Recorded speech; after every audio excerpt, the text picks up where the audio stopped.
Dear children, we are going to begin a new lesson, and the name of the lesson is Government Budget and Economy. Now, in our family, we used to plan our expenses and we used to make a record of what all expenses and the income that we receive, and we plan for the future, isn't it?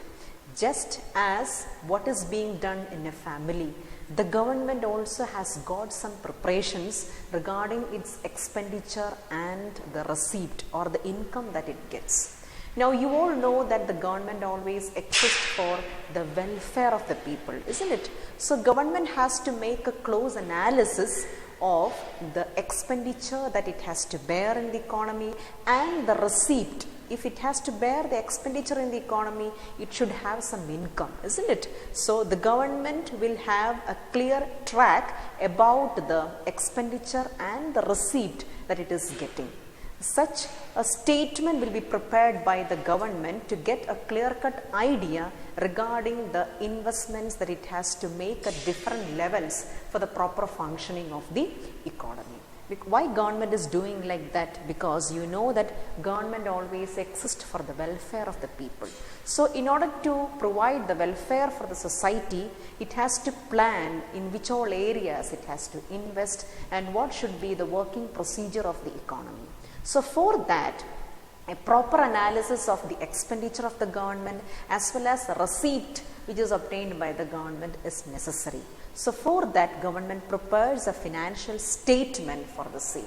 That financial statement which is prepared by the government regarding the expenditure and receipt of a fiscal year is known as the government budget. Now, in this video, we will be going to learn about the meaning of the government budget and the objectives of the government budget in the economy. Now, let us start the lesson by defining the government budget. What is meant by a government budget? Government budget is the annual financial statement showing item-wise estimates of receipt and expenditures during the fiscal year. So, it is a financial statement showing item wise. There are different items, different areas that government has to work. So, item wise estimates of receipt and expenditure. So, it is a financial statement which shows the receipt and expenditure of the government during a fiscal year. Now, it is an annual statement which is prepared for a particular year, and that year is known as, annual statement means what? Which is prepared for an year, isn't it? And that year is known as fiscal year. What is meant by that fiscal year?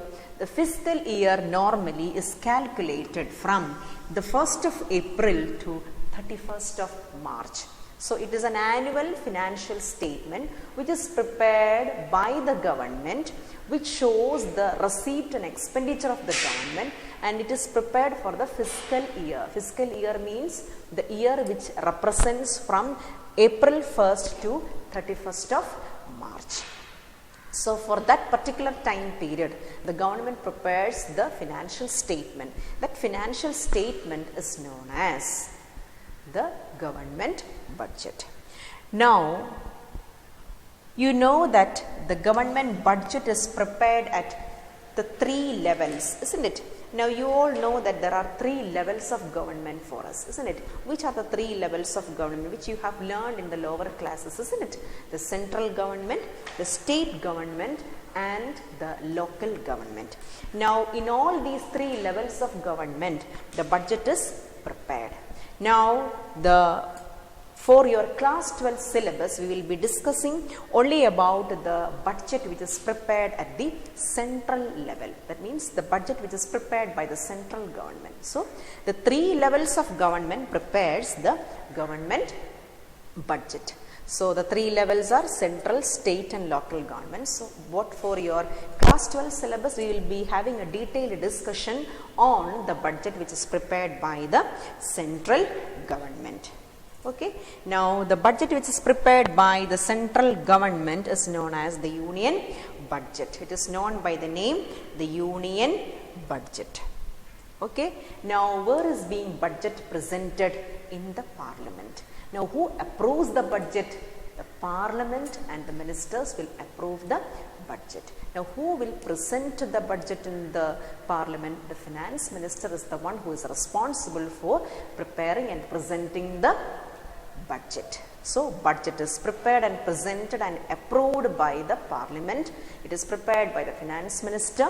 It is the financial statement showing the receipt and expenditure for the year, fiscal year, which is calculated from the 1st of April to 31st of March. Now, coming to the objectives of the government budget. Why this government is preparing the budget? Okay, it has got some objectives, isn't it? Now, I told you the main objective of the government is to provide welfare to provide welfare to the people, to maintain the welfare of the country, isn't it? So, that is the main objective. But along with that, to achieve that, government should have the other objectives, isn't it? When that is coordinated together, the goal accomplishment of maintaining or giving the welfare of the country, that becomes realistic, isn't it? Now, let us see what are the objectives of the government budget. Why government is preparing the budget? Why government budget? Why the government is taking a risk, or why the government is preparing the budget? For what? In one statement we can give the answer. Government is preparing the budget for the maintaining or for providing welfare of the country, isn't it? But we cannot limit the objectives in that, isn't it? One particular sentence, we need to go in a detailed manner what is regarding the objectives of the budget. The first one is reallocation of resources. Why government is preparing the budget? The first objective is reallocation of resources. Now, resources are used for producing the goods and services in the economy, isn't it? You have learned it in class 11 regarding that, isn't it? Resources are required for the production of goods and services. Now, government budget aims at reallocation of resources. Okay. Now, reallocation of resources. Why resources are reallocated? Because you know the resources are for the production of goods and services. Goods and services are produced for all the people in the country. While the goods and services are produced, it should meet some objectives, isn't it? So, for that, the reallocation of resources are done. Now, the reallocation of resources are done in accordance with two main objectives, which are the social objective and economic objective, social welfare and economic welfare. To get social welfare and economic welfare, the government is reallocating the resources through budget. Once again, I repeat, government to achieve the social welfare and the economic welfare, it is reallocating the resources through budget. Once again, to achieve economic welfare and the social welfare, the government is reallocating the resources through budget. Okay. Now, what is this social welfare? Social welfare means public welfare, isn't it? The next one is economic welfare. Economic welfare means profit maximization. Now, let us see what is the social welfare and economic welfare in detail. We will go to the explanation. Now, the economic welfare and social welfare can be achieved through two ways. First one is tax concession and subsidies. Second one is directly producing goods and services. Here we are discussing how we are going to achieve the social welfare and economic welfare by reallocation of resources, right? Social welfare is public welfare and economic welfare is profit maximization. Okay. Now, it is achieved through two ways, tax concession and subsidies. Second one is directly producing goods and services. Let us see what is that. Now, tax concession and subsidies. Now, who needs this tax concession and the subsidies? Producers, isn't it?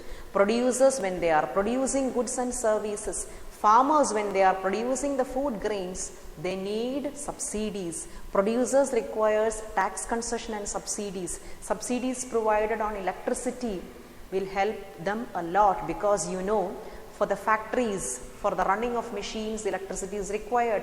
If subsidies are provided for them, they will be getting the power at a rate lesser than the amount which is given for the common people, isn't it?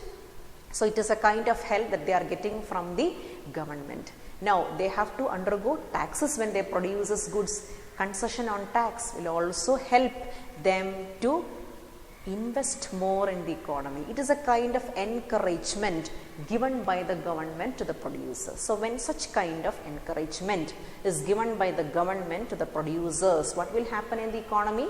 Investments will take place in the economy, isn't it? Profit maximization is achieved. Investments will take place in the economy. Farmers, if subsidies are provided, what will happen? They will be encouraged to produce the food grains, isn't it?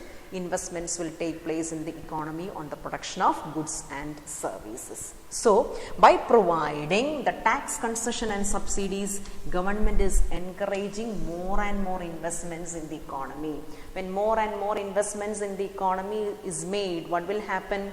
The economic growth is possible, isn't it? Profit maximization for the producers will be achieved, isn't it? When subsidies, concessions are given for them, the profit maximization goal is also achieved, isn't it? Now then, next is directly producing goods and services. What is meant by that? Government is directly involved in the production of goods and services. You know, ours is a mixed economy where there is existence of both private sector as well as the public sector. Private sector is owned by the private entrepreneurs and the public sector is owned by the government. In some cases, the government will be directly involved in the production of goods and services. Okay, now why the government is directly involved in the production of goods and services? Let us see that. If the private sector does not take interest, the government will directly involve in the production of goods and services. In certain areas where private enterprises do not find that profitable, the government will directly involve in the production of goods and services. Government has to involve, isn't it?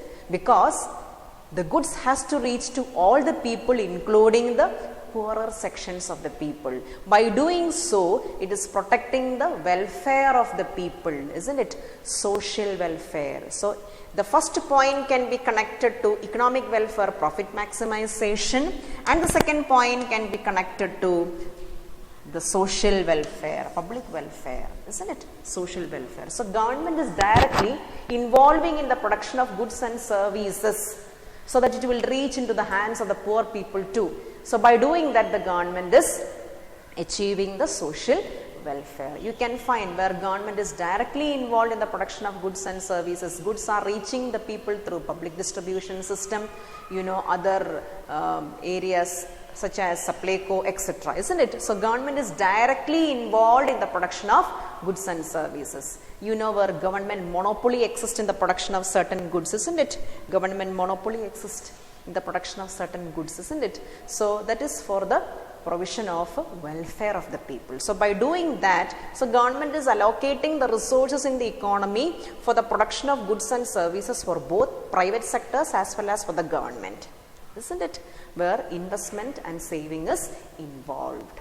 Okay, so by reallocating the resources, the government is providing both social welfare as well as the economic welfare.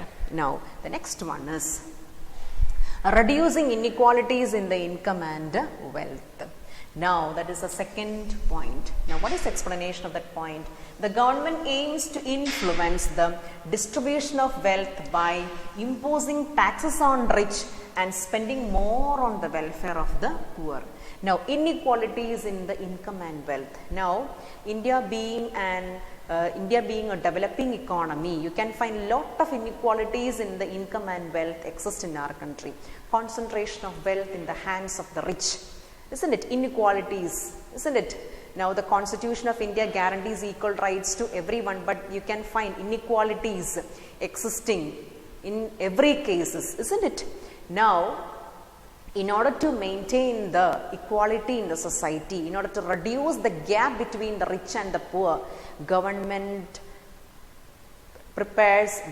plans through the government budget, through the budget. How it plans? Through the budget. Government will try to increase the taxes of the rich people and from the tax collected from the rich people, government will be allocating that particular amount for the construction of the infrastructure facilities for the poor people in the rural areas. By doing that, government provides welfare for the people, isn't it? So government, whatever income it is receiving from the richer section, because you know, it is a financial statement where receipts and expenditure are involved, isn't it? Government budget is a financial statement which includes both receipts and expenditure. So through the income which is obtained by the taxation imposed on the richer sections, government can divert that resource or amount for the welfare of the poor people. For example, construction of infrastructure facilities in the rural areas that will improve the welfare of the people of the rural areas. So it will raise a standard of the living of the people of rural areas. So when it increases the standard of living of the rural areas, inequality between the rich and the poor will be reduced. So in order to reduce the inequalities of the income among the rich and the poor, government budget is very, very useful. Okay, so statistical analysis will help the government to know which all areas are more lacking in the infrastructure facilities. So accordingly, the government will be diverting the fund to the areas in order to improve the infrastructure facilities. Okay, next one is economic stability. Now, what do you mean by that? Now, government fights against the price fluctuations. Okay. Now, when there are too much of price fluctuations in the economy, we can say there is no economic stability. When do an economic stability can happen in the economy? When there is no much price fluctuation. For example, if the general price level in the economy is increasing, when the price level in the economy is increasing, economy will face the situation of inflation. Now, you might have heard the word inflation, but you have not gone into a detailed study of inflation, isn't it? But we will be learning this inflation and deflation situation in this particular chapter itself in the next few topics. Okay, so now you need to just know about the rise in the price level and fall in the price level as inflation and deflation. The concept will be explained in the next videos. Now, when there is a rise in the general price level in the economy, price rise, you know, you have heard it, price rise leads to inflation in the economy, isn't it? The common people will find it very difficult to exist in the economy, isn't it? When price falls in the economy, general price level falls, economy experiences deflation. Now, both rise in the general price level as well as fall in the price level, all these are very, very alarming situation for an economy. Therefore, government has to find out measures to remove the inflation, rise in the price level, as well as deflation, fall in the price level. And it is a responsibility of the government to maintain an economic stability. Now, how the government can remove this inflation and deflation? By controlling its expenditure. It can either increase or decrease the expenditure to control deflation as well as inflation. During inflation, the government has to decrease its expenditure, and during the deflation, the government has to increase its expenditure. Now, the process will be learned in detail in the next videos. How the government, why the government has to control the expenditure and increase the expenditure during the inflation and deflation will be learned in a detailed manner in the next videos. Okay, so government, by adjusting its expenditure, by increasing and by decreasing the expenditure, it can control the deflationary and inflationary situation, because both inflationary and deflationary situations are alarming for an economy. Therefore, it is a responsibility of the government to control both inflation as well as deflation, to cut down the price fluctuations and to maintain the economic stability. Now, so that is what is explained here. The government fights against the price fluctuations. Rise and fall in the general price level can cause rise inflationary and fall deflationary pressure in the economy. Government takes appropriate measures like increasing and decreasing expenditure. Okay, for inflation it is decreasing. Government takes measures like decreasing and increasing, because inflation is decreasing expenditure. For inflation government has to increase the expenditure. So government takes appropriate measures like decreasing and increasing its expenditure in the economy to bring economic stability, or to bring down the price fluctuations, or to bring economic stability. So if price fluctuations are removed, it means there is economic stability. Price fluctuation can happen when there is a hike in the price and when the prices comes down. Both inflation and deflation has to be removed.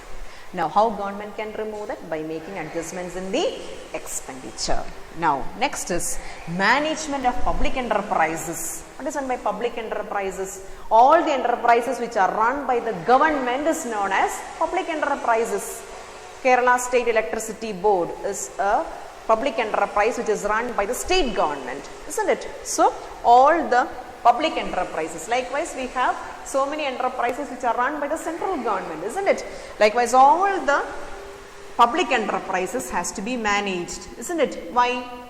Because by the proper management of the public enterprises, government will be able to make profit. Think about a situation when all the public enterprises are running at a loss. What will happen?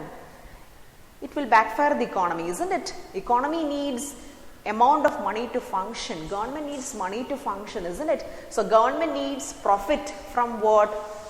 Profit from what? From the management of public enterprises. So for the proper management of public enterprises, fund has to be allocated. Government needs a proper plan.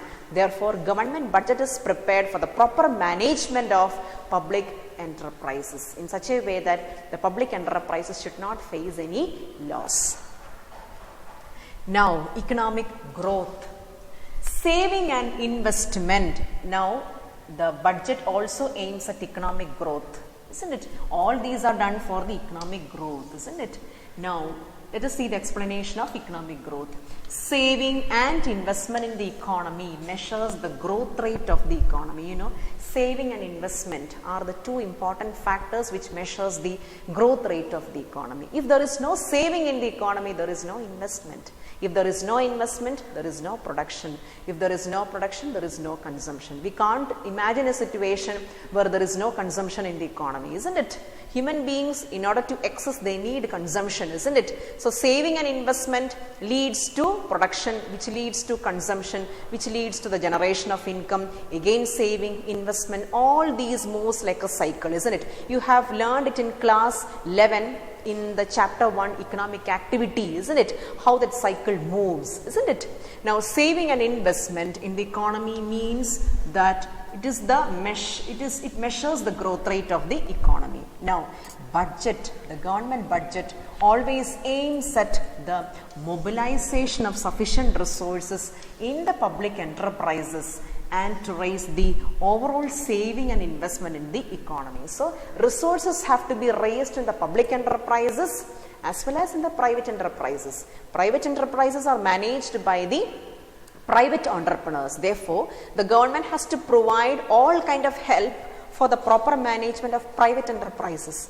Just as I explained in the first point, providing tax concessions, then subsidies, isn't it? That helps them to encourage the investment in the economy. So, government can provide those tax concessions and the subsidies to the private entrepreneurs. Okay, just like that, government also need to manage, isn't it? So, the mobilization of sufficient resources has to be done to the public enterprises also. That means the enterprises which are run by the government, then only it can also raise the investment in the economy. So, investment from both the sides, public enterprises as well as the private enterprises, will raise the general investment in the economy. So, when the general investment is raised in the economy, it can lead to economic growth, because already in the beginning of the sentence we are explaining that saving and investment in the economy measures the growth rate of the economy. So, through the mobilization of resources.